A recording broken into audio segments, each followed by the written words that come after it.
Kata Allah, kami mewasiatkan kepada manusia, memerintahkan kepada manusia agar berbuat baik kepada kedua orang tuanya. Jadi yang nyuruh antum berbuat baik itu bukan paman antum, bukan ustadz, tapi Allah. Allah perintahkan kepada kita untuk berbuat baik sama orang tua. Walaupun orang tua antum kafir. Ada sebagian pertanyaan yang kadang-kala datang mengatakan, Ustadz, anak ini dibuang sama orang tua anak dulu, Ustadz. Anak punya bapak menceraikan ibu anak.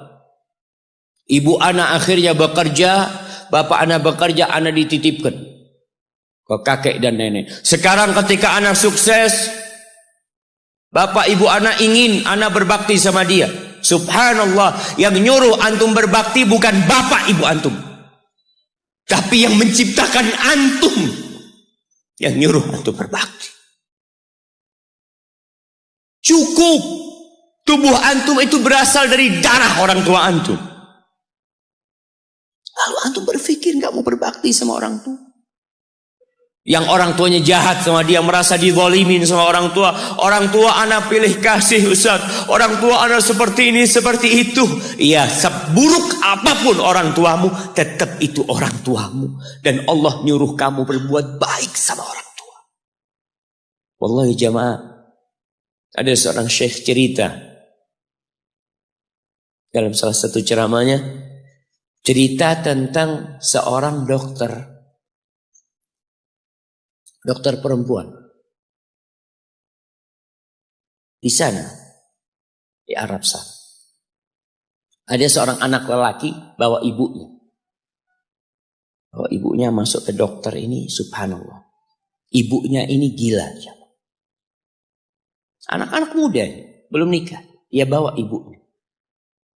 Nanti ibunya tersenyum sendiri, ketawa sendiri. Masuk ke ruang dokter itu, mejanya dokter diputerin sama ibunya. Anaknya minta maaf, ya dok, kata dia. Sekali-kali nanti ngeliat di televisi dokter itu ada gambarnya Ka'bah. Ibunya ngomong, nak kau, bukan nak ngomong, kamu bohong mat kau bohong sama ibu. Katanya mau dibawa umroh ibu, kata dia. Nanti diludahin anaknya, digigit anaknya. Nanti kerudungnya ibunya terbuka, dipasangin lagi.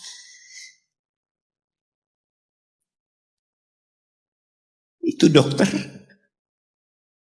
tanya sama anaknya, ini siapa? Ibu anak, kata dia. Sejak kapan dia seperti ini? Sejak lahir. Loh, terus gimana engkau bisa lahir? Iya, sama kakek anak, ibu anak dinikahkan. Tapi 10 bulan diceraikan. Ya karena seperti ini, Pak. Anak lahir dari rahim ibu anak.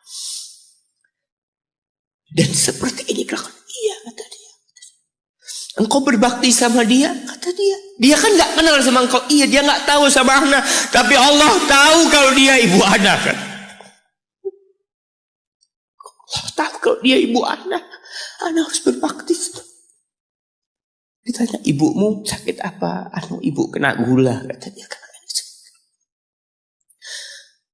Setelah dikasih resep, itu dokter cerita, pasiennya keluar, ditutup pintunya. Dokter ini nangis. Dia mengatakan, ana sering dengar ceramah tentang birrul walidain. Ana sering mendengarkan tausiah ustaz tentang berbakti kepada orang tua. Tapi ana baru sekarang melihat kebaktian seorang anak sama orang tuanya. Ibunya gila, dia tetap berbakti sama. Dan dia mengatakan, iya ibu anak gak tahu sama anak, tapi Allah tahu kalau dia ibu anak. Dan yang ngasih wasiat supaya kita berbakti sama orang tua itu Allah jemaah. Apapun yang dilakukan orang tua kita.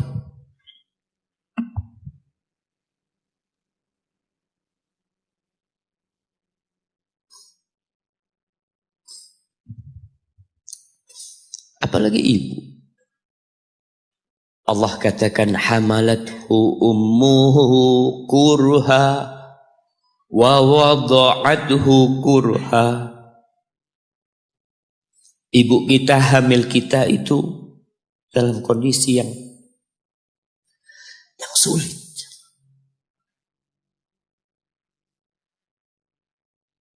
Ada ibu yang harus bed rest demi anaknya lahir. Demi kita lahir, ibu kita itu bed rest. Capek dikit keluar darah. Ada yang harus hamil kita dalam kondisi dia ditinggal sama suami. Dia harus cari nafkah sendiri. Ada yang harus muntah-muntah demi kita. Allah.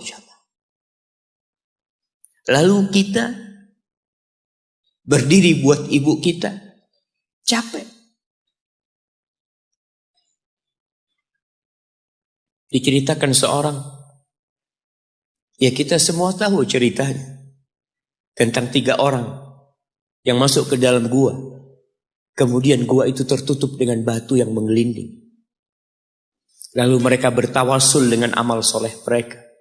Salah satunya yang mengatakan, ya Rabbi, Allahumma, ya Allah, aku punya 2 orang tua.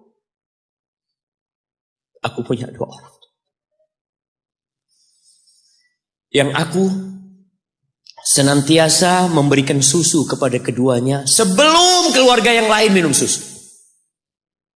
Dia sudah menikah, dia punya istri, punya anak. Pada suatu hari, ya Allah, aku kejauhan cari rumput. Sehingga aku balik dalam kondisi orang tua sudah tidur. Maka aku pereskan susu buat keduanya, ya Allah. Allah tahu, tapi dia mau cerita sama Allah. Dia ingin tawasul dengan amal soleh dia. Lalu aku taruh di wadah. Aku datang ke bapak ibuku, mereka tidur. Maka aku berdiri di hadapan kedua. Jamaah, bukankah bisa dia taruh di sebelah meja ibunya susu itu? Dia ambilkan meja, taruh di sana, dia bisa tidur. Dia sudah berbakti sama orang tuanya dengan seperti itu. Tapi anak ini tidak. Aku berdiri, ya Allah, aku gak ingin membangunkan keduanya. Dan aku terus berdiri, aku pegang itu susunya. Sampai mau subuh bangun, aku serahkan kepada kedua. Anak-anaknya nangis minta susu. Kata dia, lah, sampai bapak ibu aku minum. Kalian jangan minum. Kita kadang-kala sudah menikah lebih peduli sama istri kita. Lebih peduli sama anak-anak kita. Nggak ada hadis yang mengatakan anak itu pintu surga, jemaah. Yang ada itu orang tua pintu surga. Kita peduli sama anak-anak kita. Beli oleh-oleh buat istrinya. Ditelepon istrinya mau apa, kepingin apa. Pernahkah engkau telepon ibumu? Tanya, Umi kepingin apa, Umi? Ana lagi dalam perjalanan, Umi. Jamaah. Itu anak, Masya Allah. Dia berdiri. Kenapa dia kuat, jamaah? Karena dia tahu Allah yang nyuruh dia berbakti. Mungkin tidak ada yang melihat berdirinya dia. Tapi Nabi ceritakan berdirinya dia. Dari malam jamaah sampai pagi. Berapa jam dia ingat ibuku hamil aku 9 bulan. Capek. Ana semakin tahu dengan tugas besar seorang ibu dan pengorbanan seorang ibu. Setelah Ana menikah. Setelah Ana tahu bagaimana istri Ana hamil. Ketika dia harus tidur gak enak. Makan muntah. Muntah aja Ana melihat istri Ana sampai lemas dia. Ana ingat begini ibu Ana hamil. Lalu kita lupa jemaah. Kita sok sukses. Mungkin engkau lebih sukses dari orang tuamu. Tapi kalau nggak ada bapak ibu, engkau nggak akan pernah lahir di muka bumi. Allah ceritakan ibunya hamil dia. Wa wada'athu kurha. Dan melahirkannya dalam kondisi sulit. Kadangkala perut ibu kita itu disobek. Demi kita keluar dari perut ibu kita. Antum meninggalkan luka di ibu. Itu dijahit. Kalau antum anak ketiga, Allahu Akbar. Berapa kali dibelah perut ibu kita coba. Tubuhnya jadi jelek gara-gara kita. Tapi dia nggak peduli, yang penting antum lahir dengan selamat. Kalau ibu kita dikasih pilihan, ini nggak bisa diselamatkan dua-dua. Salah satunya akan meninggal dulu. Kira-kira apa kata ibu antum? Iya, nggak apa-apa dok, selamatkan bayinya dok. Nggak apa-apa dok, biar dia lahir dok. Subhanallah. Berapa banyak ibu yang meninggal dunia ketika dia melahirkan anak. Wa hamluhu wa fisaluhu 30 syahra. Hamilnya dan menyusuinya itu 30 bulan. Artinya bukan ketika antum lahir selesai lelahnya ibu kita. Memang ketika antum lahir dengan selamat, Allahu Akbar. Ibu itu lupa dengan rasa sakit dia 9 bulan. Ibu itu lupa dengan jeritan dia mengeluarkan kita ketika kesakitan. Itu lupa. Dia tersenyum, dia bawa anaknya, ditaruh di dadanya. Allahu Akbar. Kalaupun ada air mata yang menetes, itu air mata kebahagiaan orang tua dengan hadirnya kita di muka bumi ini. Lalu kita bisa berjalan. Kita nggak bisa apa-apa lahirnya. Allah rekam kebaikan ibu kita. Kita disusui sama ibu kita. Berapa bulan? 2 tahun. 24 bulan disusui. Mungkin ada yang kurang, mungkin ada yang lebih. Tapi yang jelas kondisi kita tidak bisa berbuat apa-apa. Kita hanya bisa menangis jemaah. Antum lapar menangis, buang kotoran menangis. Siapa yang datang membersihkan kotoran antum? Ibu antum. Yang gendong antum siapa? Ibu antum. Dia susui. Subhanallah, sampai anaknya agak besar sedikit, diajari bicara sama ibunya, diajak ngomong sama ibunya, diajarin berdiri sama ibunya, diajarin berjalan sama orang tuanya. Allahu Akbar. Jamaah, ada seorang sahabat yang izin untuk berjihad, izin untuk mendapatkan surga yang paling tinggi, izin untuk bisa memberikan syafaat kepada 70 dari keluarganya. Kalau dia mati syahid, dia datang kepada Nabi Sallallahu Alaihi Wasallam, ditanya, bapak ibumu hidup? Iya, kata dia. Pulang engkau ke sana. Fazammal jannah, di sana ada surga. Ilzam rijlaiha, engkau tetap di kaki ibu. Ini mau jihad, bukan mau cari fulus jemaah. Bukan mau cari kenikmatan dunia, dia mau cari surga. Tapi pintu surga yang paling baik orang tua dapat jauh-jauh. Jemaah, Allah, ketika antum nangis di kasur ibu, di dapur lagi masak, dimatikan kompornya, dia datang jumpai antum. Antum lihat, anda sering lihat ketika kajian, bagaimana seorang ibu yang gendong anaknya yang nangis. Dia ingin dengarkan kajian, tapi engkau menghalangi dia untuk mendengarkan kajian dengan baik. Dia harus gendong. Kadang-kadang nggak boleh deket-deket kajian, yang bawa anak tempatnya lain, dan dia nurut.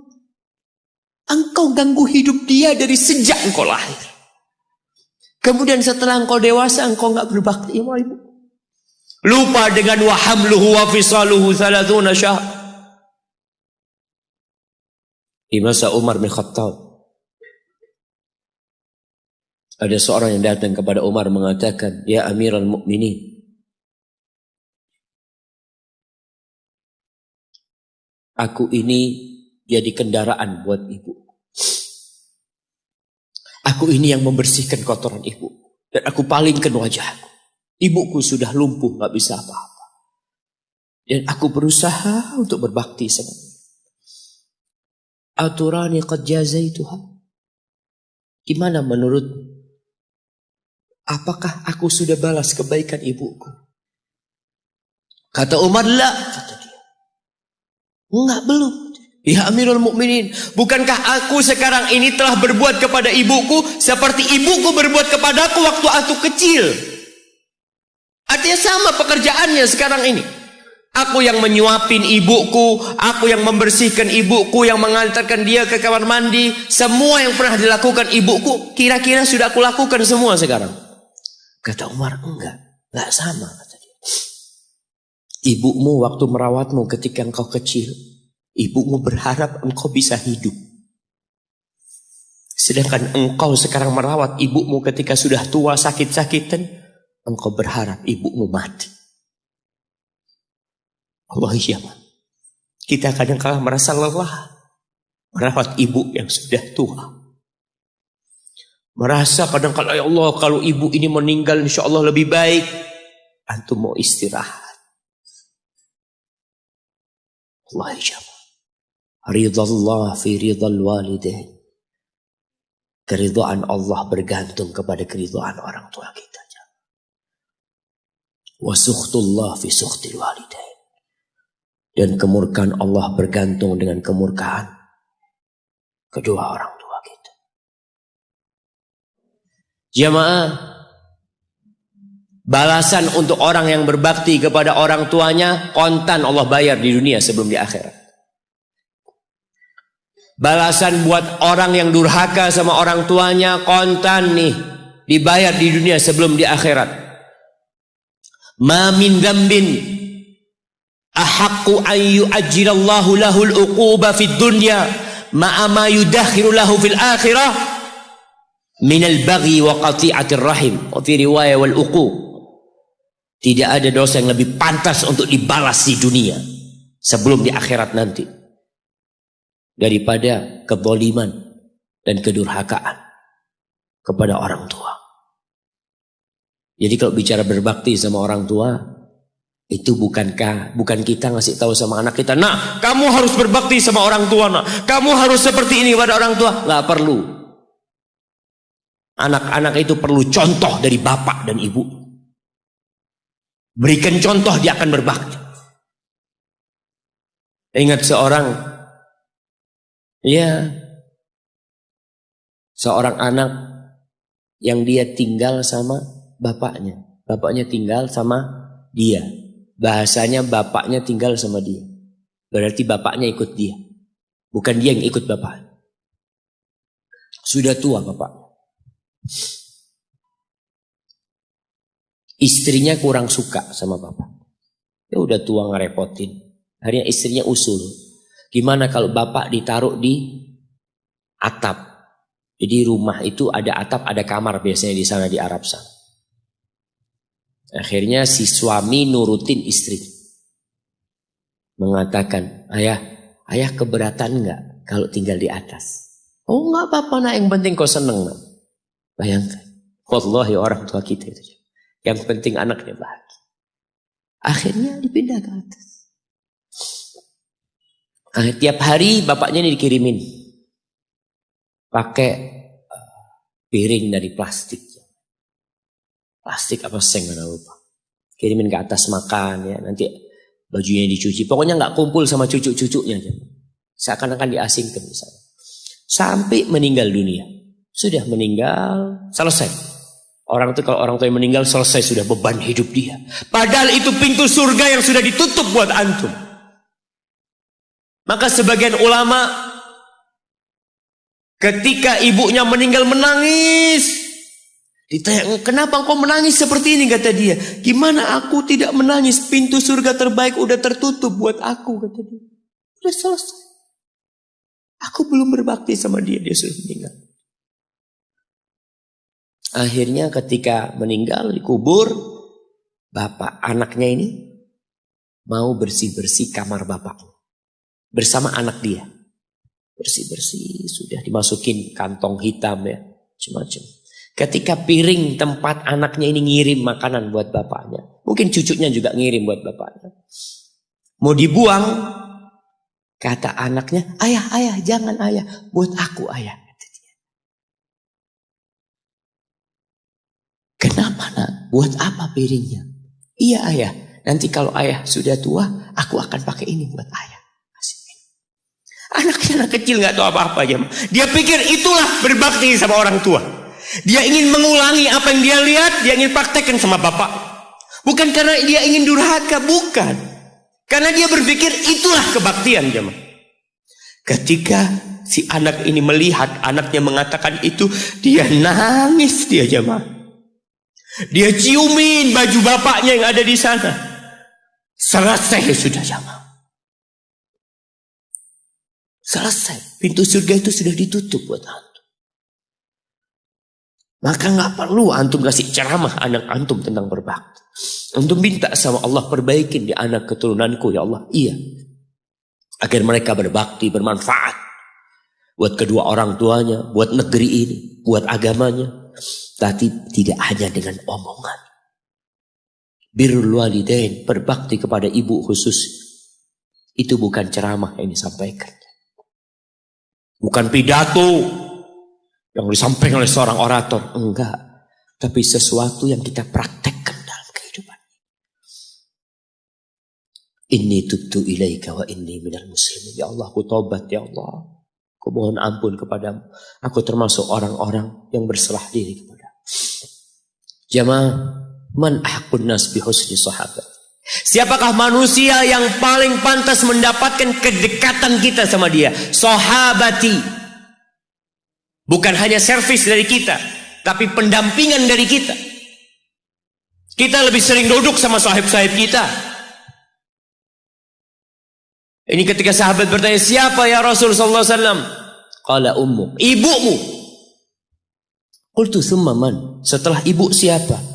Ummuka, ibumu lagi. Qultu thumma man ya Rasulullah? Iya, aku tahu ibu. Kemudian ibumu lagi. Qultu thumma man?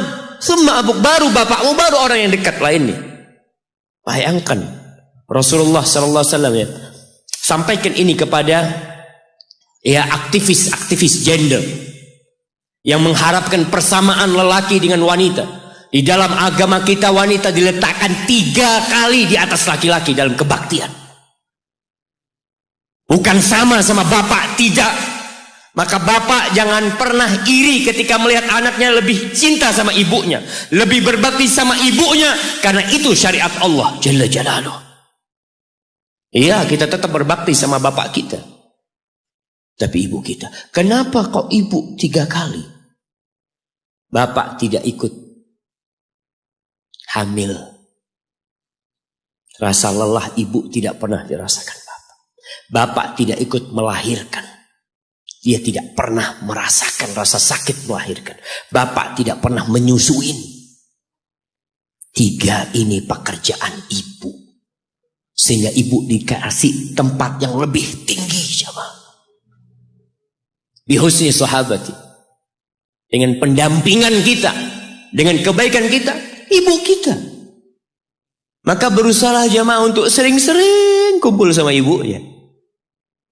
Tadi kalau antum keluar kota, Masya Allah, Anda bertemu dengan seorang lelaki yang sudah tua dia. Hampir 60-an. Ketemu di pesawat dari Jember ke Surabaya. Dia datang, dia cium tangan anak ngomong, afwan kata dia. Anak yang lebih pantas cium tangan antum, anak ngomong.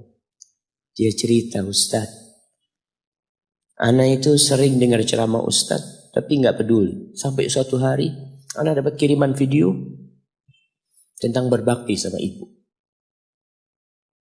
Anak punya ibu sudah 70 tahun Ustaz, ada di Jember. Anak kejar di Jakarta. Anak ingin ibu ke Jakarta, ibu nggak tahan, ibu minta di Jember. Anak minta ridhonya, ibu ridho, anak tetap kerja di Jakarta. Anak dulu pulang Ustaz, ya kalau ada acara, ada yang menikah, Idul Fitri itu dah pulang. Tapi sekarang sejak Ana mendengar ceramah Ustaz tentang berbakti sama ibu, Ana sebulan 3 kali pulang ke Jember. Duit bisa dicari. Tapi ibu kalau mati, antum akan menyesal. Antum gak bakal ketemu lagi. Akan datang satu saat antum hanya ingin melihat wajah ibu antum. Gak ada lagi. 3 kali dia jamaah. Jangan takut duit antum habis untuk berbakti sama ibu. Jangan berpikir kalau uang untuk beli tiket terus Ustaz habis, ya Allah, antum nggak percaya sama Allah. Rasul sallallahu alaihi wasallam mengatakan, "Man ahabba ayyubsata lahu fi rizqihi wa yunsa lahu fi athari falyasil rahimah."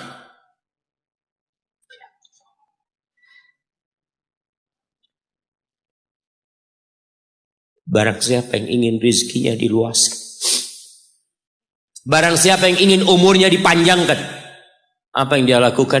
Sambung rahimnya. Sambung rahim.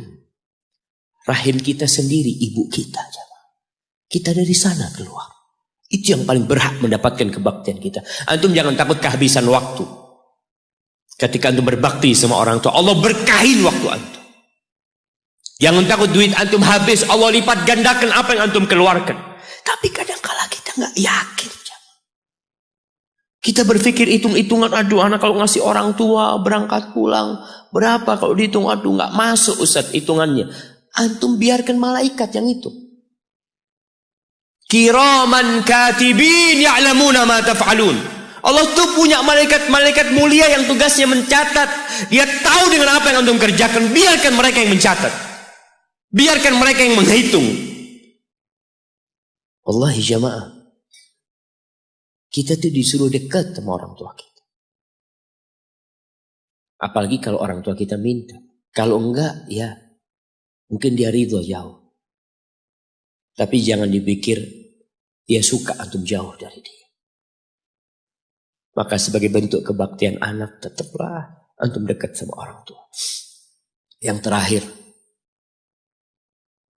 di surah Luqman, ketika Allah mewasiatkan agar kita berbakti sama orang tua kita. Lalu Allah mengatakan, wa in jahadaka ala an tusyrika bi ma laysa laka bihi ilm fala tuti'huma. Kalau kedua orang tuamu memaksamu untuk melakukan kesyirikan, melakukan kekufuran, jangan taat kepada keduanya. Fala tuti'huma, jangan taat, jangan patuh. Tapi setelah itu Allah mengatakan, wasahibhuma fid dunya ma'rufa. Sahibhuma, jadikan orang tua antum sahib antum. Temanin dia, jangan ditinggal. Kebanyakan di antara kita berkata, Ustaz, abah ana belum dapat hidayah, ibu ana belum dapat hidayah. Pertanyaannya, antum hidup di mana? Ibu antum hidup di mana? Ana hidup di Jakarta, ibu ana hidup di kampung, orang tua ana hidup di kampung. Antum setahun kali pulang. Kata Allah, sahibhuma fid dunya ma'rufa. Ini yang kafir. Temanin keduanya dalam kondisi penuh dengan kebaikan. Haibati fillah, sekali lagi Anda sampaikan bahwasanya kebaktian kepada orang tua itu memiliki kedudukan yang tinggi setelah bertauhid kepada Allah. Wa qadha rabbuka alla ta'budu illa iyyah wa bil walidain ihsana imma yablughanna 'indaka al-kibara ahaduhuma aw kilahuma fala taqul lahumā uffin wa la tanharhumā wa qul lahumā qawlan karīmā. Antum baca nanti surat Al-Isra ayat 23. Antum baca, jangan cuma dengar. Baca tafsirnya. Supaya antum tahu bagaimana Allah menyuruh kita untuk berbakti kepada orang tua kita. Dan apa yang Allah inginkan. Hadza wallahu a'lam bissawab. Itu yang bisa Anda sampaikan pada kesempatan kali ini. Apabila itu benar, itu dari Allah Jalla Jalaluh. Kalau ada yang salah dan kurang berkenan, itu dari diri Anda pribadi, Allah dan Rasul.